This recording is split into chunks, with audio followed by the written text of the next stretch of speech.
Teaching Kids to Be Considerate. Dr. Annilyn Sebastian shares her thoughts about raising considerate children by modeling good behavior and encouraging responsibility in children.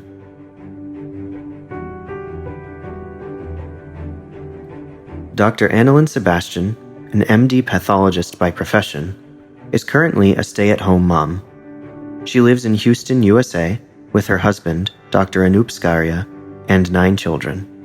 They homeschool their children.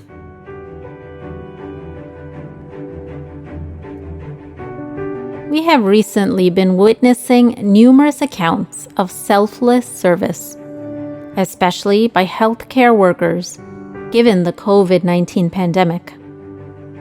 Lots of people have been putting away their own needs, risking their own lives, and working tirelessly to help save other people's lives.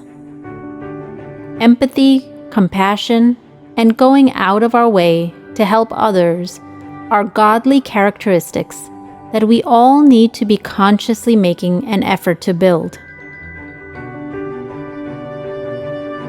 For some of us, these qualities come naturally, but for most, they don't. I was hoping to share a few insights on how we as parents can help develop these attributes in our kids. Whatever doesn't come naturally has to be trained. Training requires setting up a habit, and setting up a habit requires persistence. In our family with 9 kids, survival of the fittest is the natural order of things. Unless someone stands up and asserts for something, it is very easy to get pushed aside. Most of the time, our kids get along very well with each other, but everyone likes to make sure that their personal comforts are secure first before attending to siblings. There is also rarely a day that sibling rivalry doesn't lift its head, as well as the comparison factor. He got 2 pieces, so I need 2. Or he got a bigger piece, etc.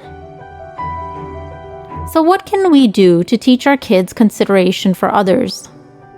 Since this is a quality any good Christian should have. First, our kids need to understand their value as God's unique creation and the dignity that accompanies it.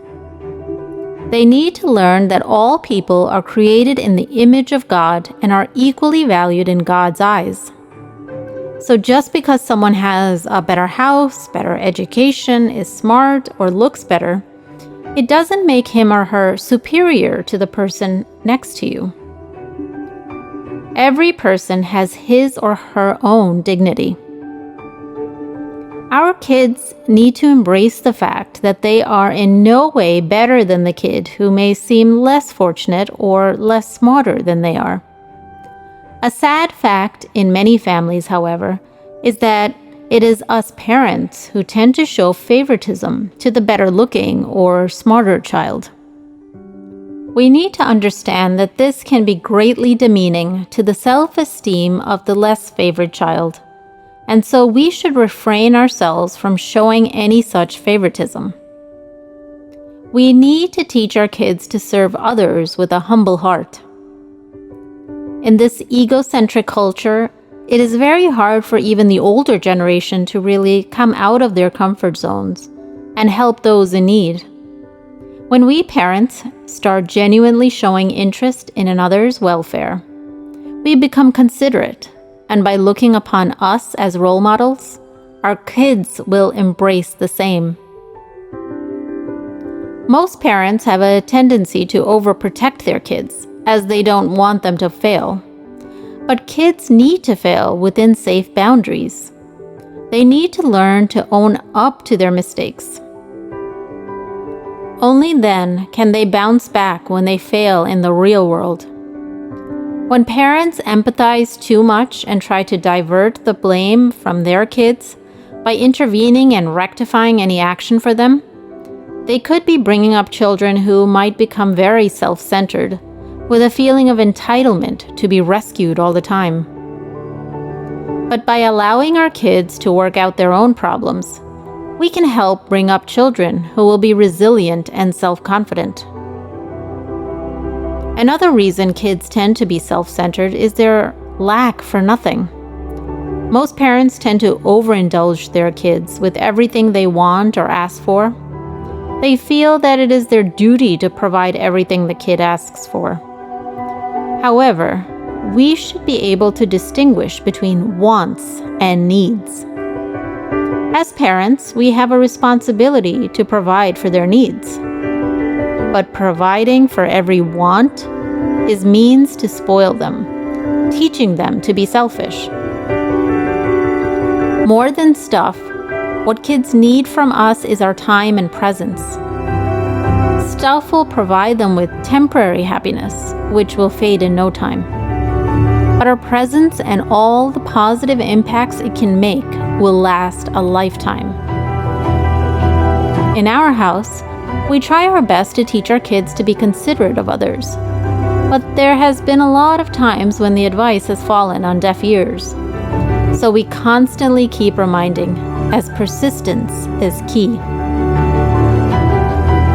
Some examples from our house are some of our kids always running away from the scene of an accident not caused by them, without bothering to check if the person involved is okay.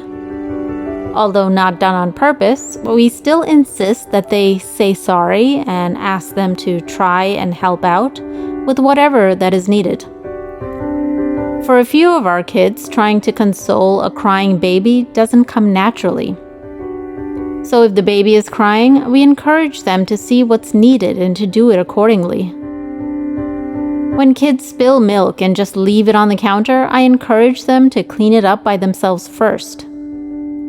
If they leave snack wrappers lying around after eating, I call them back and tell them to put it in the recycling bin. Instead of bailing them out by doing these things for them, I encourage them to do it themselves so that they gradually learn to take responsibility for their actions. If there is a fight over the same toy, we have the kids put the toy away until they can share without hurting each other's feelings. We ask them to step into the other person's shoes and see how they would feel.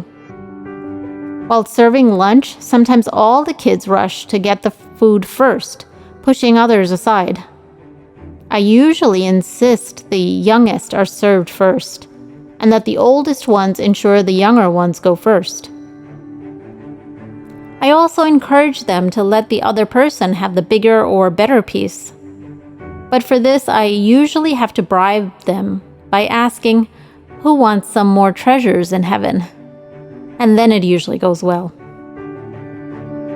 This all is capped off with personal prayer and teaching to pray for others. Through personal prayer, they learn to understand their own dignity as a child of God. By praying for others, they learn to step into the other person's shoes, understand their needs, empathize with them, and lift them up to God.